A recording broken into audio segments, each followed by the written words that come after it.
আজ থেকে বহু গল্পযুগ আগের কথা। বিন্ধ্যাচল পর্বতের পাদদেশে অবস্থিত এক বনে সপ্ত ঋষির সমাগমে এক বিরাট যজ্ঞের আয়োজন। নারায়ণ নারায়ণ। এই গুরুজন, কি হেতু এ যজ্ঞের আয়োজন? আপনারই আগমনের অপেক্ষায় অসমাপ্ত ছিল আমাদের এই মহৎ কার্য। হে মহাজ্ঞানী, আপনার অভিপ্রায় সম্বন্ধে অবগত হতে সাহায্য করুন।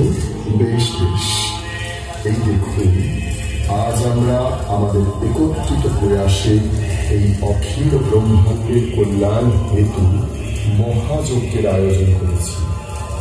এই যজ্ঞ থেকে প্রাপ্ত সুফল ত্রিদেবের শ্রেষ্ঠত্ব বিচারের দ্বারাই প্রদান করা।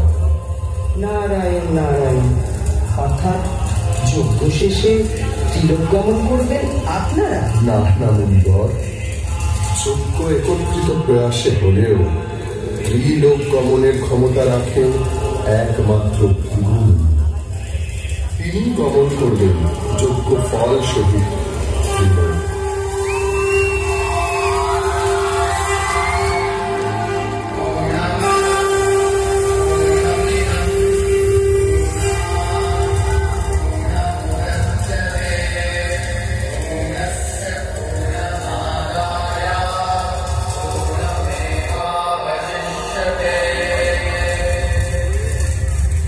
অতঃপর যজ্ঞ শেষে সকল মুনিগণের সিদ্ধান্তে ভীরু অবতীর্ণ হলে ত্রিলোক গমনের উদ্দেশ্যে। সর্বপ্রথম ভীরুমুনি উপস্থিত হলেন ব্রহ্মলোকে, যেখানে প্রজাপতি ব্রহ্মা এবং দেবী সরস্বতী আপন ব্রহ্মবিদ্যা সৃষ্টির কার্যে ব্যস্ত।